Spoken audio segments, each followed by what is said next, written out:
Ապագայում գալիս է մի օր, երբ Աստված դատելու է բոլոր այն մարդկանց, ովքեր երբևէ ապրել են։ Այն կոչվում է դատաստանի օր, եւ դա այն ժամանակն է, երբ Աստված որոշում է, թե ով է գնալու դրախ եւ ով է գցվելու դժոխք։ Դատաստանի օրը ենթադրվում է, որ Հիսուսը կվերադառնա երկիր։ Սա հանգիստ վերադարձ չի լինի, այն հզոր ու փառավոր կլինի, Աստվածաշունչը ասում է,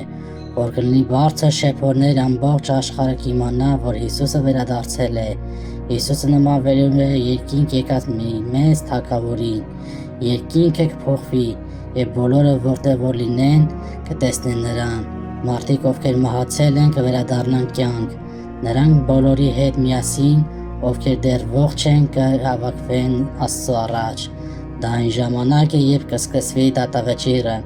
Հիսուսը կնմանվի մի թագավորի, որ նստած է մի մեծ գահի վրա, եւ բոլորը կկանգնեն նրա առաջ, եւ այս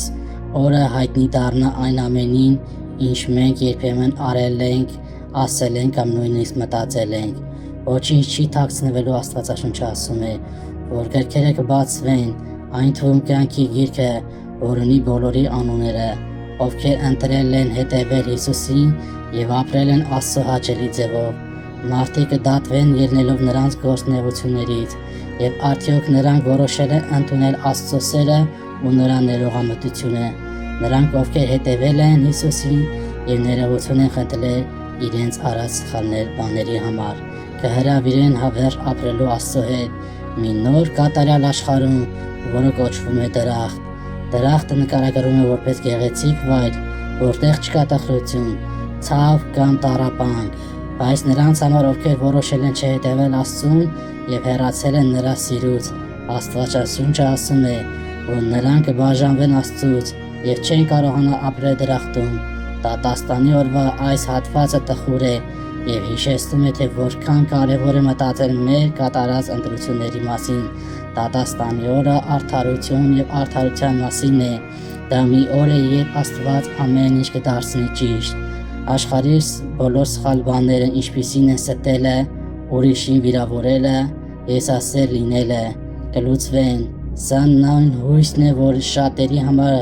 քանի որ դա նշանակում է, որ Աստված բարիությունը, սերը վերջապես կդարձնի աշխարհ ամեն ինչ լավ եւ ճիշտ։ Դատաստանի օրվա պատմությունը մեզ սովորեցնում է, որ մեր գործունեությունը ու ընտրությունը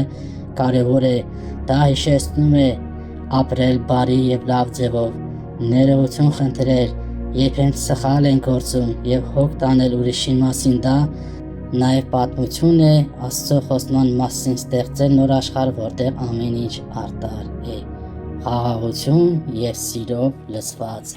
Ամեն։